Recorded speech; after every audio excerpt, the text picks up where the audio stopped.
On the night of May 19, 1986, Brazilian airspace lit up with more than stars. Radar operators at São José dos Campos in São Paulo state picked up dozens of fast-moving aerial objects. They weren't blips, they weren't flocks. These were solid radar-locked targets. Air traffic controllers tracked over 20 unidentified objects, zigzagging through restricted military zones. Some hovered, some accelerated to speeds exceeding Mach 1, then stopped instantly. Others reportedly climbed from 3,000 feet to 30,000 in seconds. The phenomenon spread across 4 states, from São Paulo to Rio de Janeiro to Minas Gerais. Civilian pilots began calling in sightings, glowing spheres, red, yellow, and blue pulsating lights, objects swarming around commercial aircraft. At 9:15 p.m., the Brazilian Air Force scrambled 5 fighter jets, armed and on alert. Their orders were clear: intercept and identify. But what they encountered defied every known rule of aviation. This wasn't just a breach, it was a coordinated event. Brazil's military response was swift. 5 aircraft were launched from 3 airbases: Anápolis, Santa Cruz, and Santa Maria. The jets included Mirage F-103s and F-5E Tiger II fighters, among Brazil's fastest. The pilots locked their radars onto luminous targets, moving at up to 4,800 kilometers per hour. But every time they closed in, the objects vanished, only to reappear kilometers away in seconds. One pilot, Lieutenant Kleber Caldas Marinho, described chasing a solid, glowing craft for 22 minutes. He saw it with his own eyes, blinking between red and white, and watched it perform 90-degree turns at hypersonic speeds. Another pilot, Major Marcio Brizola Jordão, said the object he pursued played with him, allowing him to approach, then darting away. At one point, the pilots were being followed, not the other way around. That night, Brazil had full radar confirmation, visual confirmation, and military engagement. It should have made global headlines. Instead, it vanished into classified silence. Brazil's Integrated Air Defense Center, radar technician Sergeant Sergio Mota da Silva watched his screens erupt with targets. Not one, not two, hundreds. They appeared over civilian zones, military bases, and even over Presidente Dutra Highway. Objects moved in formations, sometimes splitting, sometimes merging. Sergio wasn't alone.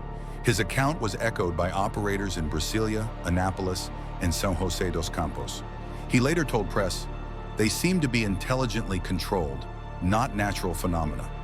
Civilian witnesses confirmed the chaos. Residents in Rio and Belo Horizonte saw objects flying in tight V-shapes. Some reported a faint humming. Others said the lights darted like giant bees.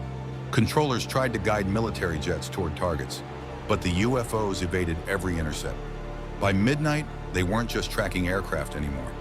They were being outmaneuvered by something they didn't understand. In 2022, Brazilian researcher Tiago Tichetti obtained declassified radar logs from May 19, 1986. He partnered with AI analysts to run the 40-year-old data through a temporal anomaly detection model. The AI flagged non-ballistic movement signatures, impossible for known aircraft. Some objects shifted directions at 45 degrees or more without deceleration. One hovered for 9 minutes, then shot off at Mach 2.5 vertically. A second anomaly, the signals didn't fade like jets. They blinked out, as if jamming or cloaking. The model found no known atmospheric or astronomical cause. Meteors don't hover, balloons don't chase jets. Further inputs from NASA's 1986 satellite logs show mild magnetosphere ripples over South America, matching the timeline down to the hour. These weren't weather anomalies. They were coordinated, high-performance, non-human maneuvers, recorded in black and white. No speculation, just hard radar echoes, and silence where answers should be. By dawn on May 20th, the objects had vanished. The jets returned, pilots shaken but unharmed. Controllers turned off their screens. But one thing was clear: Brazil had witnessed a massive aerial incursion, and it wasn't over. That morning, Minister of Aeronautics Brigadier Otávio Moreira Lima held a press conference. For the first time in world history, a government openly acknowledged a multi-UFO event backed by radar, pilots, and visual evidence. He stated plainly, "We do not know what they are. We do not have that technology." But then, the silence returned. The full 200-page report wasn't declassified until 2009. No videos, no cockpit audio. Key radar tapes were missing. Many believe the most damning data was quietly passed to U.S. agencies. But even without the classified files, one thing remains undeniable. The sky over Brazil was not ours that night. In 2023, São Paulo-based lab OrionSig used AI to recreate the event's flight paths, feeding radar timestamps, radio transcripts, and geolocation data into a neural swarm simulation. The AI identified an eerie pattern. The objects moved strategically, surveying hydroelectric dams, airbases, and deforestation hotspots. They weren't random, they were mapping us. Another discovery: the swarm never crossed into Atlantic airspace. They remained tightly within Brazil's rainforest corridor. The AI model concluded with over 98% confidence that the maneuvers suggested pre-programmed intelligence, capable of both reactive evasion and passive surveillance. These weren't drones, not weather balloons, and no nation on Earth, then or now, possesses craft with those capabilities.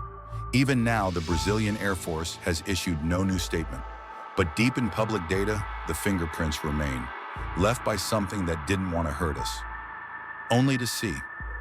The night of the UFOs was real, confirmed by radar, witnessed by pilots, tracked across 4 states, yet nearly erased from public memory. No one talks about it on Air Force bases. No one teaches it in aviation school. But if you pull the flight logs, review the press clippings, and listen to the voice of Lieutenant Marinho, the story returns. A sky filled with lights, a defense grid overwhelmed, and an entire nation forced to admit something came, and we couldn't stop it. Today, AI tools are pulling that night back from the shadows. The radar echoes, forgotten maps, electromagnetic anomalies. Together, they form a record that can't be ignored. Maybe we weren't meant to remember, but the signals remember, and so do the machines. Because this wasn't imagination, this was surveillance of us by something else.